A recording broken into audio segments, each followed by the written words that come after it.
Partai politik di Kabupaten Badung segera menerima pencairan dana bantuan partai politik atau Banpol berdasarkan hasil pemilu 2019. Setidaknya 5 partai politik akan menerima dana Banpol dengan total anggaran mencapai 1.766.332.000 rupiah.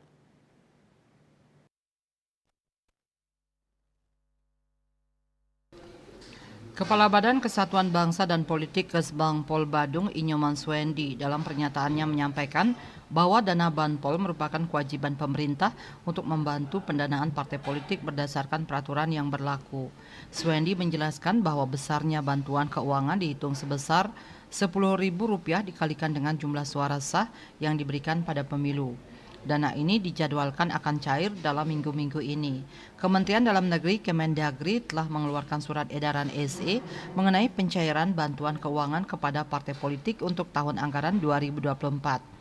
Proses pencairan ini mengikuti perolehan suara pada pemilu 2019 dan 2024 serta peresmian anggota DPRD hasil pemilu.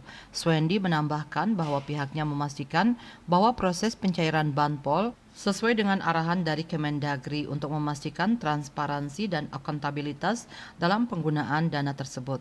Partai politik penerima Banpol tertinggi di Kabupaten Badung adalah PDI Perjuangan dengan dana sebesar Rp1.190.015.000 dan perolehan suara sebanyak 205.175.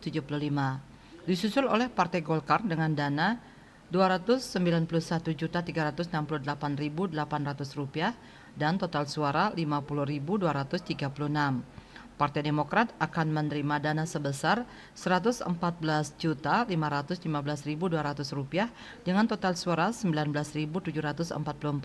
Sedangkan Partai Gerindra akan menerima dana Rp91.993.800 dengan total suara 15.861.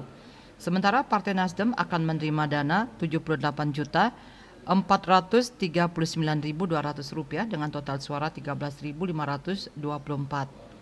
Dengan pencairan dana Banpol ini diharapkan partai politik di Kabupaten Badung dapat melaksanakan berbagai kegiatan dan program yang bermanfaat bagi masyarakat serta meningkatkan kualitas demokrasi di daerah tersebut. Bali Pos melaporkan.